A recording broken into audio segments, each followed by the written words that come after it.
Good afternoon. Protests in Iraq. Now Iraqis are speaking out, expressing opinions.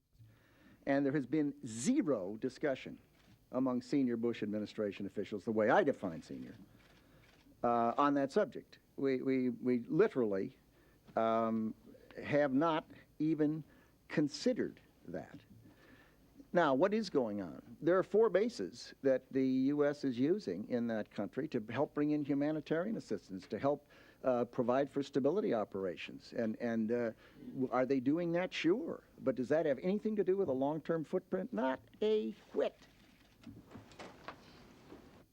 They can do so because of the courage and determination of the coalition forces. I beg your pardon.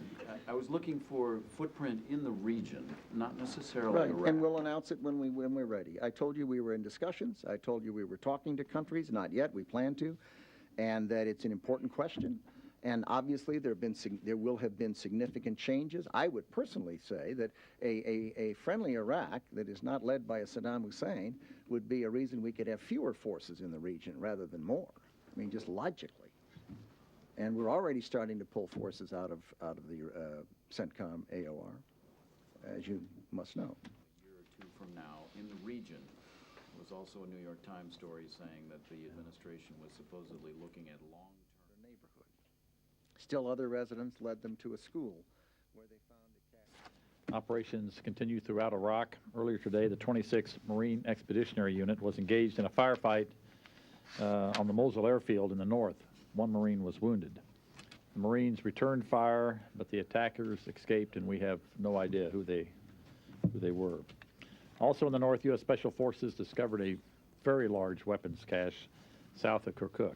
This cache is in 40 different bunkers and contains multiple rocket-launched rockets, artillery rounds, and other munitions, including, significantly, 50 SA-7s, the handheld surface-to-air missile. What's going to happen ultimately is we'll find people, and the people will decide that they want to look forward instead of back, and they will come to us as they are and offer up suggestions as to where one might look and how one might approach it, and testimony on their personal involvements, and we will obviously look with favor on people that do that. And those They've carried them for our country, and the country is grateful and proud of their service and sacrifice.